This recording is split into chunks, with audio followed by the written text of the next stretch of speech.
Arrancamos con las noticias del día de la fecha y en este caso nos tenemos que referir a un tema muy tratado mediáticamente, muy en boga, que tiene que ver con el avión venezolano que está retenido en la Argentina, porque ya hace 79 días que está retenido en la Argentina, un avión de la empresa Emtrasur, subsidiaria de la estatal Conviasa, que llegaba el día 6 de junio a la Argentina para traer unas autopartes de la empresa Volkswagen desde Caracas, con un previo paso por México, donde tomó el cargamento. En este caso, luego de aterrizar en nuestro país, el avión intentó regresar hacia Venezuela. Sin embargo, la empresa Shell se negó a proveerlo de combustible y esto no le permitió poder emprender el regreso hacia Venezuela.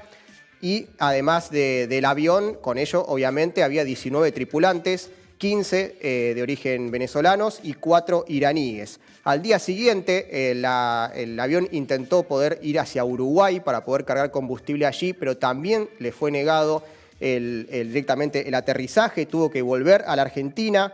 Hasta en ese momento no había ninguna denuncia, no había ningún pedido por parte de la justicia. Sin embargo, a partir de esta primera decisión de la empresa Shell, se empezó a elaborar un entramado, digamos, de la justicia argentina para que este avión no pueda salir de nuestro país. Allí se empezaron a hacer allanamientos hacia el avión, uno de ellos fue parte el FBI, y el gobierno de los Estados Unidos hace unos días le pidió a nuestro país, a la Argentina, que directamente incaute la aeronave, ya que, según Estados Unidos, incumple con una normativa estadounidense.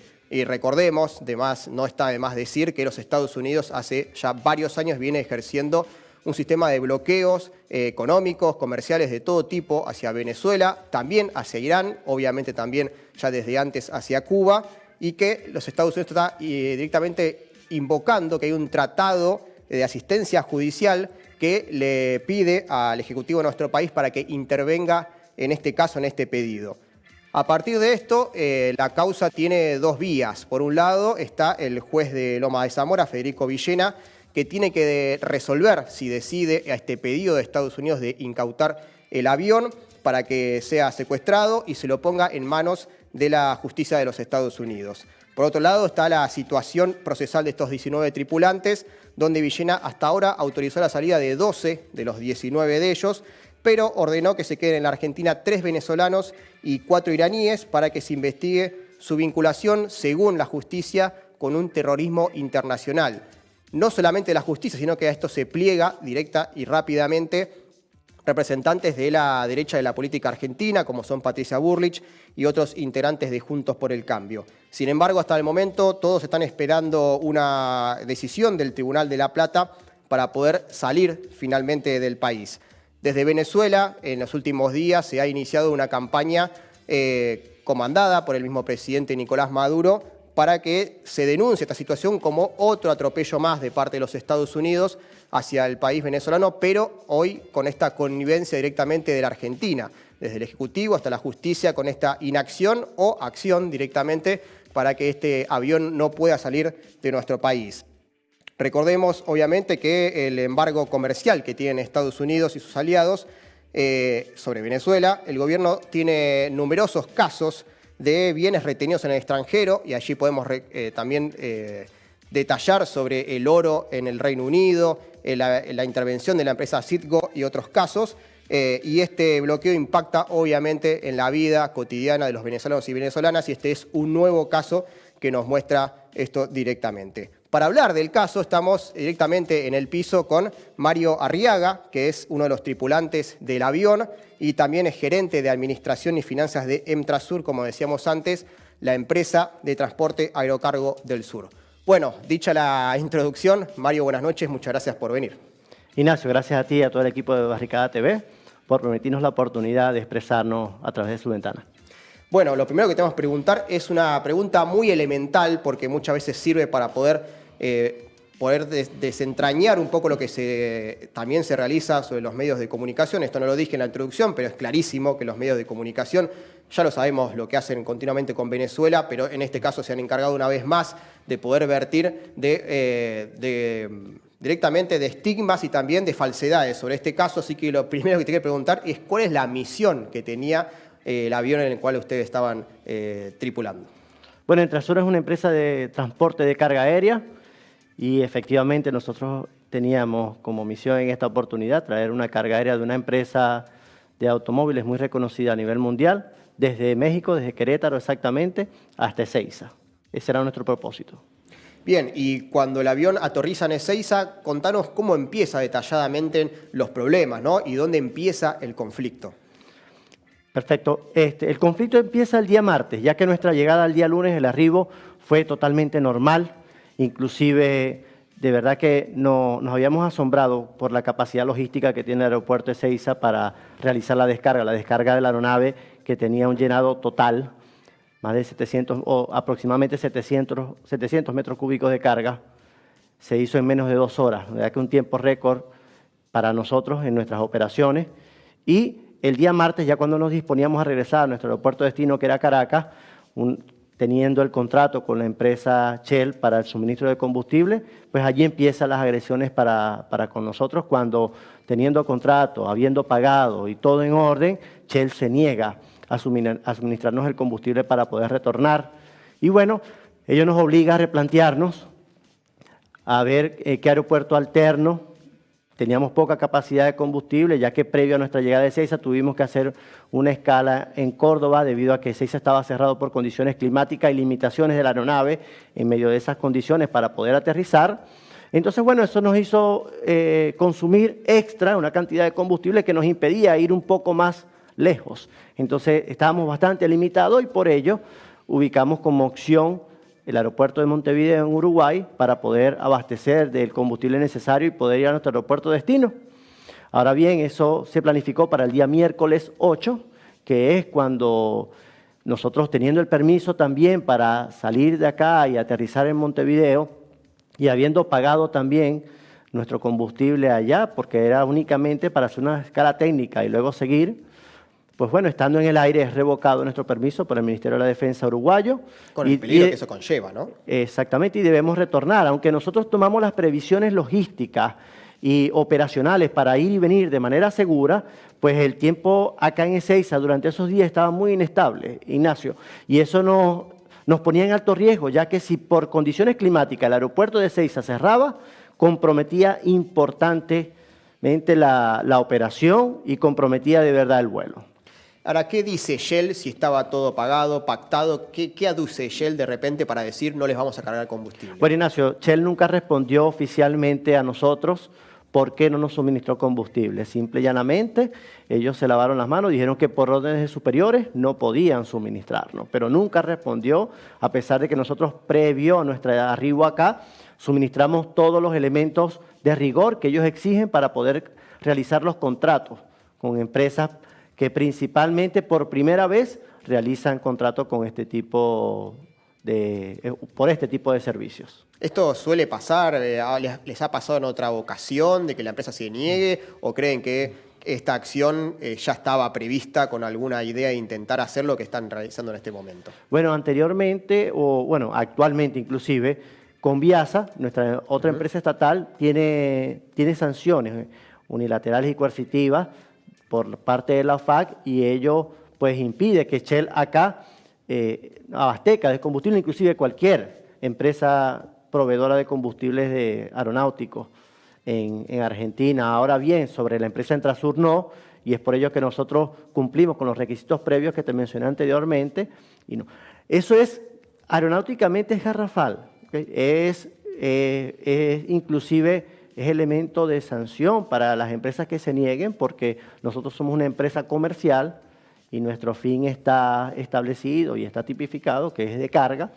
Por ende, ellos no deberían, inclusive por el convenio de Chicago y regulaciones que establece la OASI, todo aeropuerto que recibe alguna aeronave comercial debe prever todos y cada uno de los servicios necesarios para que ella pueda operar. A partir de ahí interviene la justicia, luego de esto de Shell dice que sí, que no, Uruguay no los deja, están en la Argentina, interviene la justicia de la Argentina de repente. ¿Qué elementos irregulares hay en la actuación de la justicia argentina que hacen que ustedes, y obviamente también en este caso el gobierno de Venezuela, esté declarando esto como una persecución y un acto directamente de intento de quedarse con los bienes de ese país? es que una vez que nosotros aterrizamos y ya aterrizando de Uruguay empezó una situación irregular sobre nosotros, se nos acordonó la aeronave, estuvimos todo el tiempo escoltados, estuvimos 5 horas retenidos en nuestra aeronave sin poder bajar hasta que por fin decidieron dejarnos bajar y bueno, de ahí una serie de elementos. Ahora bien, en ese sentido, la justicia se mueve por cuestiones mediáticas, netamente por noticieros que difamaron sobre nosotros, tergiversaron totalmente nuestra intención acá en Argentina y a través de ello es que mueve a un diputado, a 2 diputados, argentinos y a una organización muy importante acá en este país a denunciarnos por presunto terrorismo, sin causa fundada. La causa fundada fueron unos noticieros con noticias falsas que dijeron que nosotros teníamos una intención acá contraria a la que realmente nos ocupó. Y uno de los elementos que decía en la introducción y que hablábamos recién fuera del aire es esta colaboración judicial que está en un tratado que habla de Estados Unidos y la Argentina. Entonces, de esa manera, como que Argentina podría actuar ante el pedido de los Estados Unidos. Sin embargo, sus abogados dicen que no es de esta manera y que no aplica para este caso. Contanos por qué. Bueno, porque el petitorio sobre un juzgado federal, específicamente de la Florida, sobre nuestra aeronave, y que le hace eso al gobierno argentino, es sobre un caso netamente administrativo. Y tengo entendido que el tratado internacional que Estados Unidos tiene para con Argentina en colaboración es netamente para procedimientos penales, cuestión que está ajena a la situación específicamente de la aeronave. Para también poder entender un poco mejor la misión y explicarla, sobre todo ante estos estigmas que se crean desde los medios de comunicación, contanos por qué había tripulantes iraníes en el avión, además de los venezolanos. Esta aeronave es una aeronave de gran envergadura que por regulaciones aeronáuticas exige unas condiciones particulares para con la tripulación de mando específicamente. ¿Cuál es la tripulación de mando? Su capitán de nave, primer oficial e ingeniero de vuelo. Ellos tienen que tener una certificación y esta certificación pasa por 3 niveles. Un nivel de conocimiento teórico, conocimiento a través del simulador y un nivel operacional. Y nosotros nos encontramos en esa fase operacional. En tal sentido, tienen que dar esa instrucción unos pilotos calificados para poder dar instrucción en esta aeronave. Entonces, como en Venezuela esta aeronave tiene muchos años sin estar, pues nosotros parte del contrato que realizamos con Mahan Air a la hora de adquirir la aeronave era la instrucción y la transferencia de información en la parte de mantenimiento. Por eso tenemos a 3 instructores en la parte de la tripulación de mando y a 2 técnicos de mantenimiento con nosotros. Actualmente, porque han pasado muchas cosas en estos más de 2 meses, sobre la causa, ¿en qué situación se encuentra? Hubo un pedido del gobierno de Venezuela a poder ser parte como querellante de la causa y le fue negado de la Argentina, pero contanos en este caso cómo está la causa, sobre el avión por un lado y sobre la situación de ustedes. Actualmente el Estado venezolano contrató un abogado acá para poder, como Estado, pues tomar parte en el asunto con aeronaves específicamente. Y con la defensa de los 19 tripulantes, pues también ya se tomaron nuevas cartas en el asunto para darle un giro un poco más ofensivo a lo que es la defensa. Y nosotros actualmente el juez emitió un fallo el 1 de agosto de este mes, el primero de agosto, en el cual dividió prácticamente la tripulación en 3 grandes sectores. 5 que aún estamos bajo un proceso de investigación, 2 iraníes que estaban esperando el descargo y la certificación de la traducción de sus equipos electrónicos y 12 tripulantes que ya se podían marchar, pero esta situación fue apelada, esta de los últimos 12 fue apelada por la fiscal, no por la querella, que es lo irónico del caso. La querella no estuvo en desacuerdo con esa opinión del juez, la admitió, pero la fiscal apeló. Eso hizo que esa decisión fuese a una segunda instancia y nuestra defensa apeló respecto al fallo de los 5 que aún estábamos por objeto de investigación, que era el capitán de la aeronave, uno de los instructores ingenieros de vuelo y 3 venezolanos. Entonces, en ese sentido, pues bueno, esa apelación también subió a la Cámara, así que ambos están en la Cámara de La Plata en una segunda instancia. ¿Qué pensás que hay atrás un poco de todo esto, ¿no? Porque está claro que ya por todo lo que elementos que nos das directamente, si los fundamentos o las pruebas son directamente hablar de lo que dicen los medios de comunicación o los portales, hay poca probatoria, digamos, ¿no? ¿Qué pensás que hay detrás de este intento de quedarse con el avión, de no permitir que ustedes puedan circular con sus derechos? Ignacio, hay multiplicidad de intenciones acá. Primeramente, torpedear la relación que actualmente tienen ambos países, Venezuela y Argentina. ¿Okay? La relación comercial que Venezuela tiene con Mahan Air, que le ha permitido a Venezuela, pues, no solamente abrirse al mundo, sino tener la oportunidad de ofrecer mayores beneficios a la población venezolana y a la región como tal. Por otra parte, también, pues bueno, la intención de los medios de comunicación es evidente, ¿ok? Hasta el momento, cuando se activa el procedimiento de investigación para con nosotros, fueron 32 pedidos de prueba, ¿okay?, emitidos por el juez, y hasta el momento, ninguno de los 132 ha arrojado un índice, un ápice de culpabilidad para con ninguno de la tripulación y con nuestras intenciones acá. Entonces, bueno, es evidente cuando uno lee el fallo del juez, la intención del imperialismo norteamericano, porque pareciera que todo es el FBI, el FBI, el FBI, y algunos medios en específico, a quienes hay que atender los petitorios o los requerimientos para poder tenernos acá de manera injusta. Un poco lo decías en el comienzo de tu respuesta, que tiene que ver con el vínculo entre Venezuela y la Argentina. Tenemos que decir, como para contextualizar, que Alberto Fernández, presidente de nuestra nación, es presidente de la CELAC, donde Venezuela es uno de los países integrantes. Estuvo en Estados Unidos, donde allí directamente dijo que estaba en contra, la CELAC y la Argentina también en su posición, de los bloqueos sobre Cuba y también sobre Venezuela. Entonces, en este caso, tiene una oportunidad de hacer un poco, de trabajar en línea con esto que acaba de decir allí, o de seguir un poco en la línea de lo que pide Estados Unidos a rajatabla. ¿Qué pensás o qué esperan ustedes que pueda hacer el Ejecutivo, ¿no? Por fuera de la justicia, que sabemos que tiene sus complejidades, los vemos en estos días en la Argentina, que pueda hacer el Ejecutivo, qué esperan del gobierno argentino para que pueda terminar todo este conflicto que no se tenía que haber originado desde un comienzo? Bueno, esperamos que el gobierno argentino, más pronto que tarde, coordine con el Poder Judicial para dar pronta respuesta a esta situación. Creo que nosotros hemos tenido el tiempo suficiente, sobre nosotros ha pesado los elementos de investigación suficientes, todos hemos estado prestos a todos y cada uno de los procedimientos que la justicia argentina ha tenido a bien para poder investigar y entender a ciencia cierta cuál era nuestra intención al venir acá. Y creo que no queda duda de ello, así que esperamos más pronto que tarde podamos tener una resolución en el caso.